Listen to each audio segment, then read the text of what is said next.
Sir. माला तुम? इससे पहले आप लोग कोई फैसला करें, मैं आपसे कुछ कहना चाहती हूँ। अच्छा हुआ आपके परिवार के वो सभी लोग मौजूद हैं जो इस सच से जुड़े हुए हैं। आपके फर्म का मैनेजर योगराज कौशल मुझसे तो छल करता ही रहा, पर उसने आप लोगों के साथ भी धोखा किया है। पहला टेंडर पास करवाने के लिए जो रुपए आपने कौशल को दिए थे फ्रांसिस को पहुंचाने के लिए, उसमें से आधे से भी ज्यादा रकम कौशल ने अपने पास रख ली। अहमदाबाद में आपके ड्राइवर ने अपनी गाड़ी से कुछ लोग कुचल दिए थे। उस केस को रफा दफा कराने के लिए और आपके ड्राइवर को छुड़वाने के लिए जो लाखों रुपए कौशल ने आप लोगों से लिए थे, जबकि ऐसा कोई भी हादसा अहमदाबाद में हुआ ही नहीं। दरअसल ये सब तो उसकी एक चाल थी।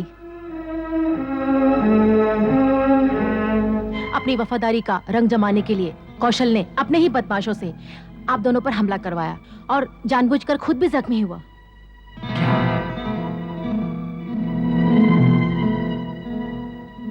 कौशल के कहने पे ही मैं आपके इतने करीब आई। उसी के कहने पे मैंने आपको शराब पीने पे मजबूर किया। कौशल के कहने पे ही मैंने और फ्रांसिस साहब ने आपको अलग फर्म खोलकर टेंडर भरने के लिए उकसाया ताकि आप दोनों भाइयों में झगड़ा हो सके। और तो और आपकी तिजोरी यानी सेफ से जो लाखों रुपए की चोरी हुई है वो किसी और ने नहीं, खुद कौशल ने की है। झूठ बोलती है ये, सरासर झूठ बोलती हो तुम। क्या सबूत है, क्या सबूत है तुम्हारे पास जो ये साबित कर सके कि ये रुपए कौशल ने चुराए? अपनी हर बात का सबूत है सर मेरे पास, जो ये साबित कर देगा कि मैंने जो कुछ भी कहा बिल्कुल सच कहा। आप यही जानना चाहते हैं ना कि मैं ये कैसे जानती हूँ कि कौशल ने ही वो चोरी की है? तो सर सबूत है मेरे पास।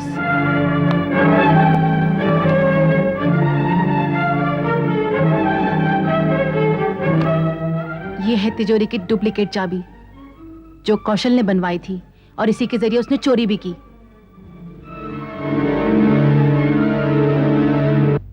सबका भला करना। मन में छल कपट और पाप हो, ऐसी पूजा पाठ से कुछ नहीं होता बेटे। भगवान तो उसकी सुनता है जिसका मन साफ हो। बाबा आप तो जानते हैं कि मैं रोज सुबह उठकर आप ही की तरह पूजा पाठ करता हूँ। पर मैं तेरी तरह देवी की पूजा करके किसी देवी जैसी लड़की पर कभी हाथ नहीं उठाता। पर तूने तो मेरे सामने ही। बाबा आप फिर उसी लड़की की बात लेके बैठ गए।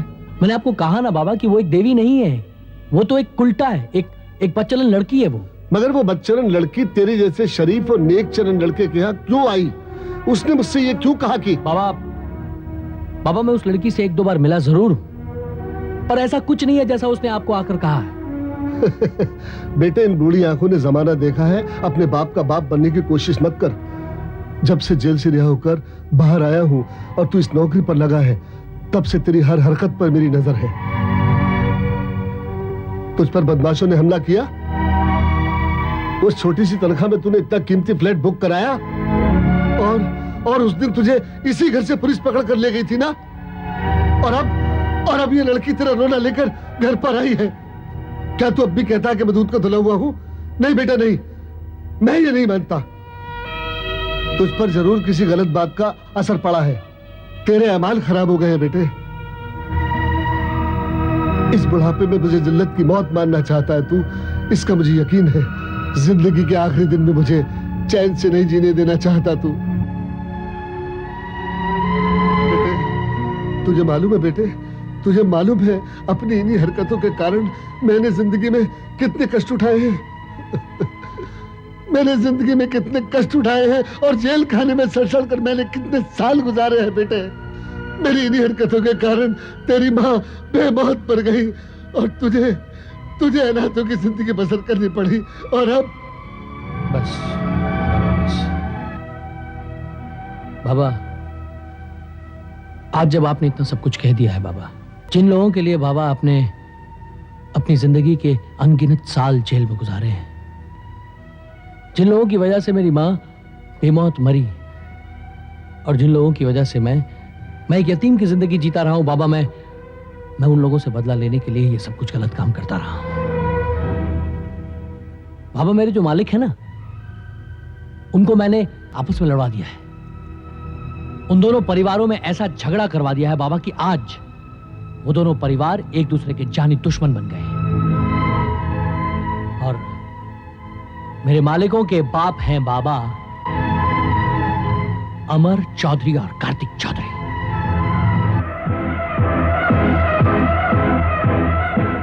अरे क्या कर दिया तूने बेटे? अरे उन देवता जैसे लोगों को तबाह करने के लिए तू खुद तबाही के रास्ते पर चलता रहा। उस खानदान को तबाह करने पर तुला रहा तू, जिन्होंने तेरे बाप को आबाद किया। अरे उन्हें मौत की तरफ धकेलता रहा, जिन्होंने तेरे बाप को नई जिंदगी दी। नहीं नहीं बेटे, तू बहुत बड़ा पाप कर रहा था, तुझे इसका प्रायश्चित करना होगा। अमर साहब और कार्तिक साहब के साथ तूने जो गलत किया है, उसके लिए मेरे साथ चलकर तुझे उनसे माफी मांगनी होगी बेटे। तुझे उनसे माफी मांगनी होगी। अगर तूने उनसे माफी नहीं मांगी तो मैं अपने प्राण दे दूंगा बेटे, अपने प्राण दे दूंगा। मौला ने उस दिन हमसे जो कुछ भी कहा, हमने उसकी एक एक बात की छानबीन की और उसकी हर बात सच निकली। कार्तिक, उस लड़की ने हमारी आंखों से पर्दा हटाकर हमारी जिंदगी पे बहुत बड़ा एहसान किया है अमर साहब। तुम ठीक कह रहे हो कार्तिक। अगर वो ये सब ना बताती तो हमारे हंसते बसते घर उजड़ जाते, जिस्मों के साथ साथ दिलों के बीच इतनी दूरियां आ जाती कि हमारी आने वाली पीढ़ियां एक दूसरे को देखने के लिए तरस जाती। उस कौशल पर तो मुझे शुरू से ही शक था। मैंने एक दो बार इस बारे में रजत से कहा भी, मगर इसे तो उसकी ईमानदारी पर बहुत भरोसा था। देखा बेटा, वो कमीना तुम दोनों भाइयों को लड़ाने के लिए चाल पे चाल चलता रहा और तुम दोनों भाई। हाँ पापा, मैंने ही कौशल को समझने में भूल की। अपना भला बुरा कभी सोचा नहीं, एक गैर पर विश्वास करके अपने ही सगे भाई पर शक किया। मैं तो आपको हमेशा से कहती रही कि हमारा शुभम ऐसा हो ही नहीं सकता। उसने अनजाने में जरूर कोई गलती की होगी, मगर ऐसी भी नहीं जिससे चौधरी खानदान पे दाग लगे। हमसे सारे रिश्ते तोड़कर चले गए थे। गलतफहमी का शिकार होकर मुझसे मेरा रजत छीन रहे थे।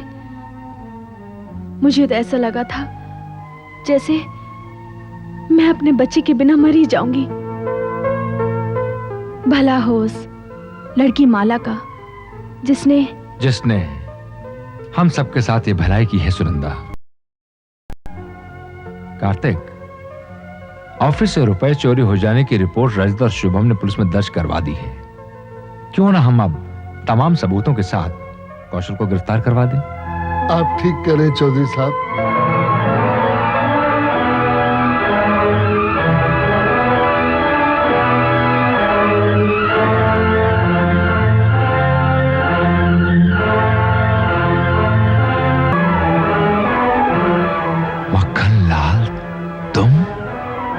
आप बिल्कुल ठीक कह रहे हैं चौधरी साहब। मेरे इस कमीन बेटे को गिरफ्तार करवा ही दीजिए। योगराज कौशल तुम्हारा बेटा है?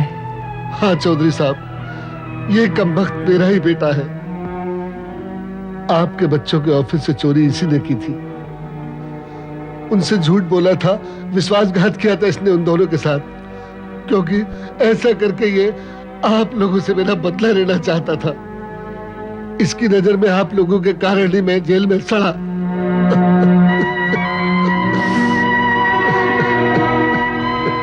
इस तुझ को तो ये भी नहीं मालूम कि मैं रशीद बादशाह और नौबत राम के गलत संगत में पड़कर अपने कर्मों से गिर गया था। चौधरी साहब, आपने तो मुझे सद्बुद्धि दी थी। बुरे रास्ते को छोड़कर अच्छे रास्ते पर चलने की सीख दी थी आपने मुझे। अमर साहब, मैं वो दिन कभी नहीं भूल सकता जब मैं जानता हूं तुम रशीद बादशाह और नौबत राम के साथ मिलकर उनकी बुरी संगत में पड़कर मुझे और कार्तिक को आज तक नुकसान पहुंचाते आए हो।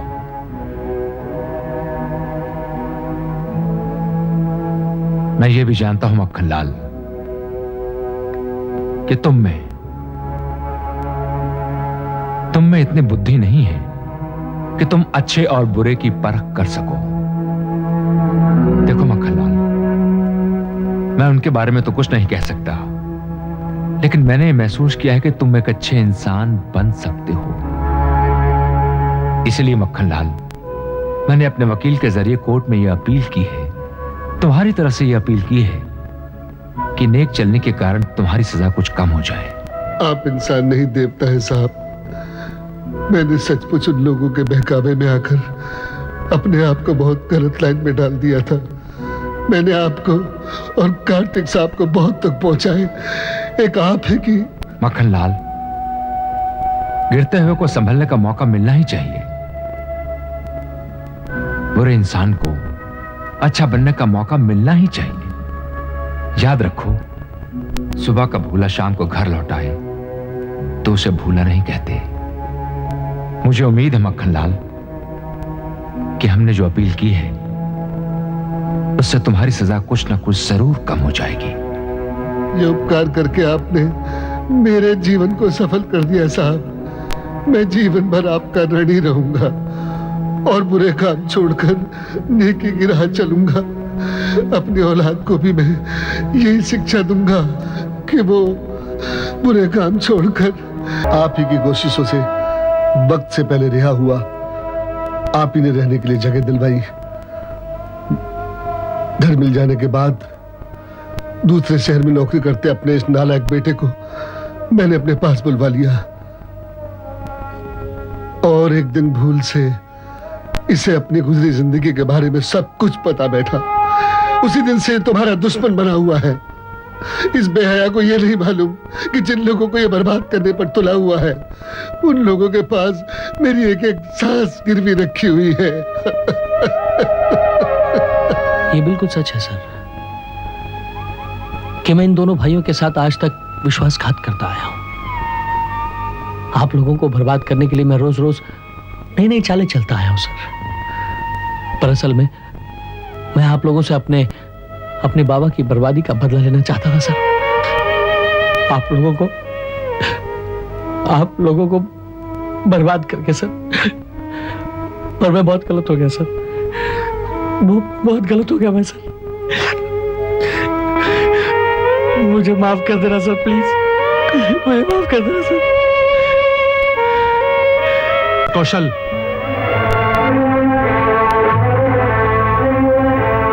जब तक कानून मुजरिम को सजा नहीं देता तब तक कोई मुजरिम माफी मांगने से माफ नहीं होता। चौधरी साहब आज मिसमाला और कौशल के पिता की वजह से इस मुजरिम को पकड़ने में कामयाब हुए हैं। हवलदार, ले चलो इसे।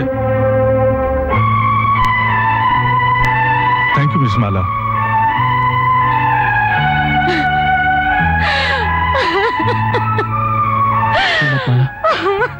मत रो, हम सब तुम्हारे एहसानमंद हैं। आज तुम्हारी वजह से ही सच्चाई हमारे सामने आई है, वरना ये दो घर बिखर कर रह जाते।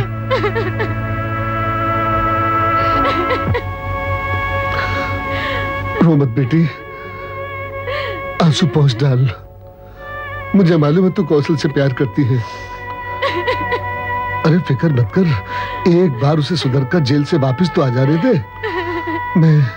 मैं तेरी शादी उसी से करूंगा बेटे, उसी से करूंगा। और इसका कन्यादान हम करेंगे।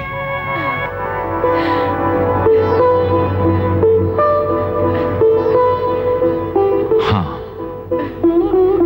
सुनंदा, इस दुनिया में अन्न दान, धन दान, हर दान से बड़ा दान कन्यादान होता है। हमारे कोई बेटी भी नहीं है, क्यों न इसे अपनी बेटी मानकर इसका कन्यादान हम करें? जी, ये तो बहुत खुशी की बात है। लेकिन अमर, मेरे दिल में एक बात चुभ रही है। जब भी हमारे घर संसार में कोई ना कोई अनहोनी जरूर हुई है। जब भी कोई अनहोनी का अंदेशा होने लगे, अपने दिल की, अपनी आत्मा की आवाज को ध्यान से सुनो और याद करो उस परमपिता परमेश्वर को जो इस संसार का पालक है। सब ठीक हो जाएगा। आओ हम सब मिलकर उस भोलेनाथ को याद करें जो इस संसार को चलाता है।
चैन की बंसी कहीं बजाए, गम की छेड़े सितार।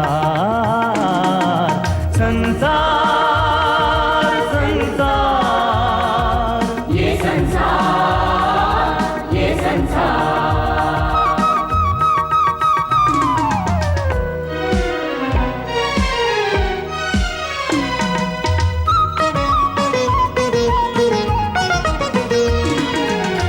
एक पल में कोई आए यहाँ पे, एक पल में कोई जाए यहाँ से। कभी तो सच